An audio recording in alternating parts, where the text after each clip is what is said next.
Hello, this is Professor Joe Angley. Today, we're going to be learning about the greenhouse effect.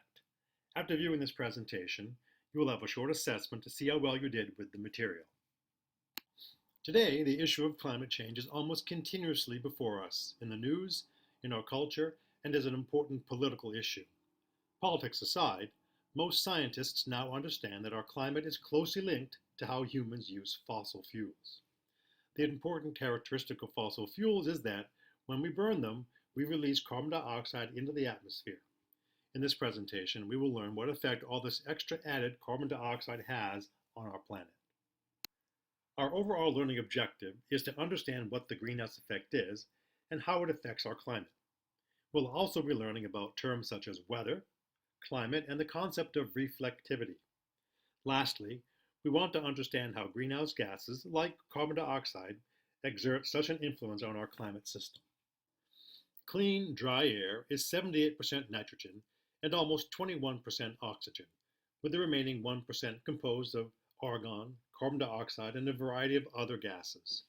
Water vapor, that's to say water in gas form, varies from near 0 to 4% depending on air temperature and available moisture. Minute particles and liquid droplets, collectively called aerosols, are also suspended in the air. Atmospheric aerosols and water vapor play important roles in the Earth's energy budget and in rain production.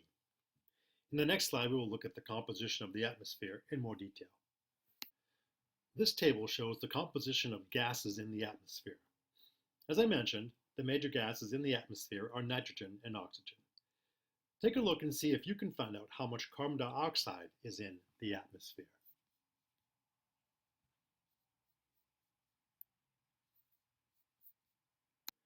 Now, to understand the effect carbon dioxide has and other greenhouses have on the climate, we need to make sure we understand the difference between climate and weather. Here I am in New York City, experiencing some very cold weather. Weather is defined as short-lived, local patterns of temperature and precipitation. We know from looking at the weather reports that weather is constantly in flux. It may be hot one day and then very cold the next. Climate is different. Climate is the average pattern or variation that occurs over a given region over a long period of time. One of the important things to understand about climate is that we don't expect it to change very often. Climate, when it does change, typically does so over hundreds or thousands of years. So climate is long-term regional variations in weather patterns. Weather is short-term local variations of wind, precipitation, and temperature. The sun supplies the Earth with abundant energy, especially near the equator. Of the solar energy that reaches the outer atmosphere, about 1/4 is reflected by clouds and atmospheric gases, and another quarter is absorbed by carbon dioxide, water, vapor, ozone, methane, and a few other gases. This absorbed energy warms the atmosphere slightly. About half of the incoming solar radiation, we call this insolation, reaches the Earth's surface. Most of this energy is in the form of light or infrared, that's to say heat, energy. Some, about 5%, of the incoming solar energy is reflected by bright surfaces such as snow, ice, and sand. The rest, about 45%, is absorbed by the Earth's surface and by water. Surfaces that reflect energy have a high albedo or reflectivity. Fresh snow and dense clouds, for instance, can reflect as much as 85 to 90% of the light falling on them. Surfaces that absorb energy have a low albedo and generally appear dark. Black soil, asphalt pavement, and water, for example, have low albedo, with reflectivity as low as 3 to 5%.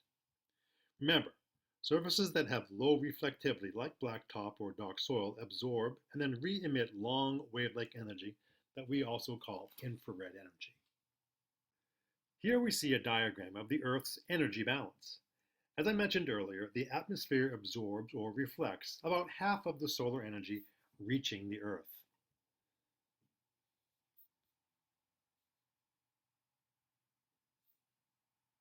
However, most of the energy re-emitted from the Earth's surface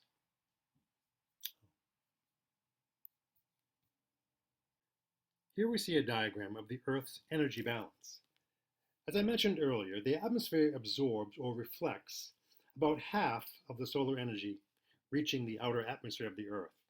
The other half reaches the Earth's surface, and about 45% is absorbed and 5% is reflected back into the atmosphere. Here we see that 45% is absorbed and 5% is reflected. However, most of the energy re-emitted from the Earth's surface is long-wave infrared energy. You can see this in the red-colored portions of the diagram. These long wavelengths are absorbed in the lower atmosphere, trapping heat close to the Earth's surface. The reason that infrared wavelengths are absorbed is because certain gases and aerosols in the atmosphere absorb and re-radiate most of this infrared energy, keeping the surface much warmer than it would otherwise be. This absorption and re-emittance is known as the greenhouse effect. We call these gases that absorb and re-emit the infrared radiation greenhouse gases. The major greenhouse gases are water vapor, carbon dioxide, methane, nitrous oxide, ozone, and chlorofluorohydrocarbons, or CFCs. If our atmosphere didn't capture this re-emitted energy, the Earth's average surface temperature would be about -6 degrees Celsius or about 21 degrees Fahrenheit, rather than the current 14 degrees centigrade or 57 degrees Fahrenheit average. Thus, energy capture is necessary for liquid water on Earth and for life as we know it. The greenhouse effect is a common term to describe the capture of energy by gases in the atmosphere. The greenhouse effect is essential to life on Earth. However, the anthropogenic, or man-caused, increase in greenhouse gases seen since the start of the Industrial Revolution and caused by the burning of fossil fuels has greatly increased the amount of carbon dioxide and other greenhouse gases present in the atmosphere. This diagram shows atmospheric absorption and scattering at different wavelengths of electromagnetic waves. Note that the largest absorption band for carbon dioxide is in the infrared region. This diagram demonstrates that the atmosphere is actually transparent to visible light. It also shows that carbon dioxide, water vapor, and ozone and other greenhouse gases absorb infrared radiation and therefore prevent it from escaping into space. That is why higher amounts of greenhouse gases absorb and re-emit more infrared radiation, trapping more heat in the atmosphere.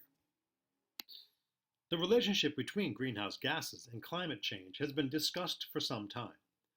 Svante Arrhenius, a Nobel Prize-winning physical chemist, developed a theory to explain the ice ages, and in 1896, he was the first scientist to attempt to calculate how changes in the levels of carbon dioxide in the atmosphere could alter the surface temperatures through the greenhouse effect.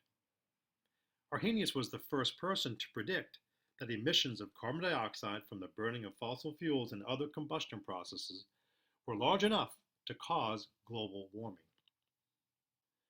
Methane and nitrous oxide, along with carbon dioxide, have risen since industrialization began in about 1750. Concentrations are shown in parts per million and parts per billion. Since the beginning of the Industrial Revolution, taken as, say, the year 1750, the burning of fossil fuels and extensive clearing of native forests has contributed to a 40% increase in the atmospheric concentration of carbon dioxide, from 280 parts per million in 1750 to 392.6 parts per million in 2012. It has now reached 400 parts per million in the Northern Hemisphere. This increase has occurred despite the uptake of a large portion of the emissions by various natural sinks involved in the carbon cycle. Anthropogenic carbon dioxide emissions, that's to say, emissions produced by human activities, come from combustion of carbon-based fuels, principally wood, coal, oil, and natural gas. The relationship between greenhouse gases, principally carbon dioxide, and the extent of this change are demonstrated here in the Keeling curve. These data, derived from carbon dioxide and temperature readings from Mauna Loa volcano in Hawaii, clearly show that rising carbon dioxide levels are associated with an increase in temperature as predicted by Arrhenius back in 1896. In recent years, these data show an average increase of 2.2% per year in the atmospheric carbon dioxide concentration. The relationship between greenhouse gases and Earth temperatures has been further verified by analysis of ancient gases trapped in air from ice cores in the Antarctic. In these data, going back 800,000 years, there is a close association between temperature and carbon dioxide. The average concentrations of carbon dioxide in the atmosphere over the last 800,000 years has been about 278 parts per million. It now regularly exceeds 400 parts per million.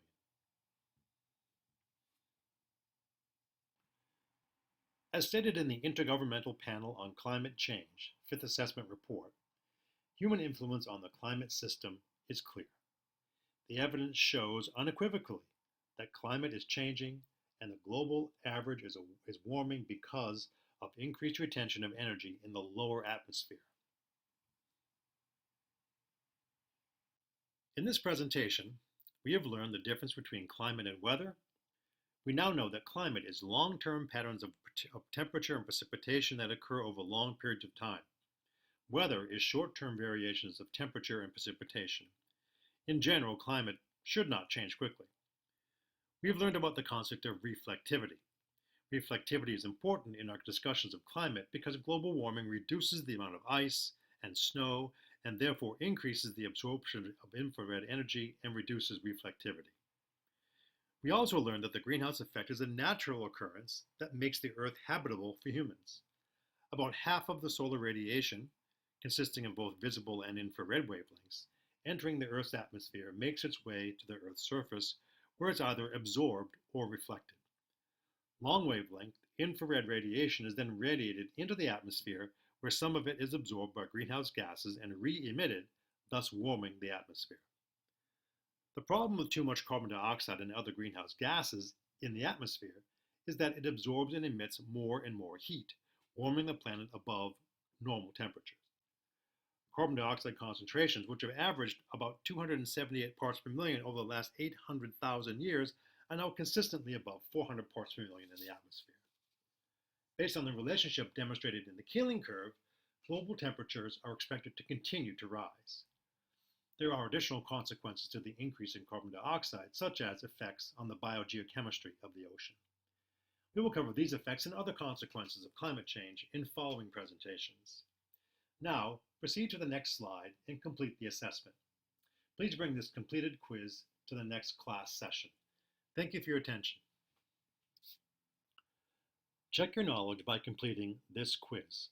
Please bring the completed quiz with you to the next class session.